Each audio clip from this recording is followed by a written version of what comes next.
Hello friends, आज हम हृदय मुद्रा या अपान वायु मुद्रा के बारे में बात करेंगे। इसको एक हार्ट जेस्चर भी कहा जाता है। सबसे पहले हम इस मुद्रा को लगाने का तरीका सीखेंगे। इसमें दो मुद्राओं के मिलने से बनती है। पहली मुद्रा वायु मुद्रा और दूसरी मुद्रा अपान मुद्रा। तो जब हम वायु मुद्रा और अपान मुद्रा इन दोनों को इकट्ठा लगाते हैं तो ये मुद्रा अपान वायु मुद्रा कहलाती है।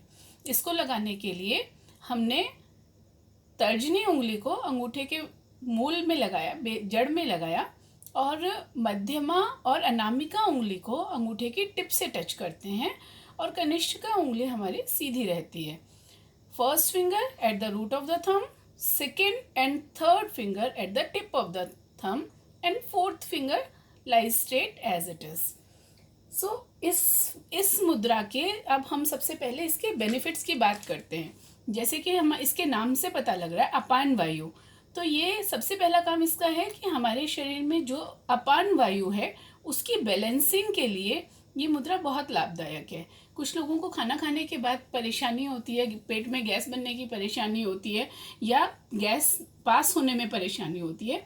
इस तरह की परेशानियों में ये मुद्रा लाभदायक है। दूसरा, जो इसके हमारे नाम से पता लग रहा है हृदय मुद्रा, तो ये हृदय के सभी प्रकार के रोगों में बहुत फायदेमंद मुद्रा है। कहने को तो ये भी कहा जाता है कि अगर कोई पेशेंट को हार्ट से संबंधित कोई भी परेशानी है तो फर्स्ट एड के साथ इस मुद्रा को लगाने से बहुत बेनिफिट हो जाता है। कई लोगों को ये भी देखा गया है चलते वक्त जिनको सांस फूलने की परेशानी होती है या सीढ़ी चढ़ने में सांस ज़्यादा फूलता है, अगर वो लोग चलते समय या सीढ़ियाँ चढ़ते समय ये मुद्रा लगाकर सीढ़ी चढ़ते हैं तो उनको सांस कम फूलता है और चलना और सीढ़ी चढ़ना उन लोगों के लिए आसान है। अगर अगला बेनिफिट इसका आता है, अगर पेशेंट को, अगर कोई भी इंसान को जिसको अपने हृदय की धड़कन महसूस हो रही है या धड़कन में इरेगुलरिटी हल्की फुल्की कई बार महसूस होती है, तो इस मुद्रा के नियमित अभ्यास से हार्ट की इस तरह की परेशानियों में भी बेनिफिट देखा गया है।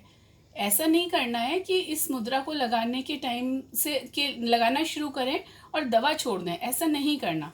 पहले दवा अपनी कंटिन्यू करें जो लोग दवा लेते हैं, लेकिन साथ में ये मुद्रा लगाते रहें और जैसे जैसे इम्प्रूवमेंट हो डॉक्टर के गाइडेंस के अंडर ही अगर दवा छोड़नी हो तो छोड़ेंगे। इसके बाद जैसे इसके नाम से हृदय मुद्रा के नाम से हमें पता लगता है, कुछ लोग जो भावनात्मक रूप से ज़्यादा इमोशनल होते हैं, जो हर छोटी छोटी बात को दिल पे लेते हैं, परेशान होते हैं, तो अगर वो किसी ऐसी भावनात्मक स्थिति के समय पे अगर हृदय मुद्रा को लगाते हैं तो हृदय में हल्कापन महसूस करते हैं और बेहतर महसूस करते हैं। हृदय मुद्रा के लिए इसमें कुछ चीज़ों का ध्यान रखना ज़रूरी है। बेस्ट रिजल्ट लेने के लिए तो चाहिए कि एक जगह पे बैठ जाएं मेडिटेशन की तरह से, किसी सिद्धासन या पद्मासन किसी भी आसन में बैठ जाएं और दोनों हाथों से एक लगा के इस मुद्रा को थोड़ी देर ध्यान करें।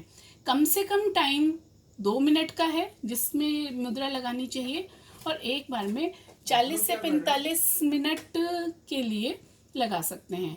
लेकिन अगर बैठ के मेडिटेशन में ना कर सकें तो ये मुद्रा आप किसी भी वक्त एक हाथ से या किसी भी काम करते वक्त ये मुद्रा लगाई जा सकती है और इसका बेनिफिट उठाया जा सकता है। तो उम्मीद करती हूँ फ्रेंड्स आप लोग ये मुद्रा लगा के देखेंगे और इसके बेनिफिट्स से पूरा लाभ उठाएंगे। अगर किसी प्रकार की कोई इसके बारे में डाउट है या कुछ पूछना चाहते हैं तो कमेंट बॉक्स में लिख के आप पूछ सकते हैं। Thank you.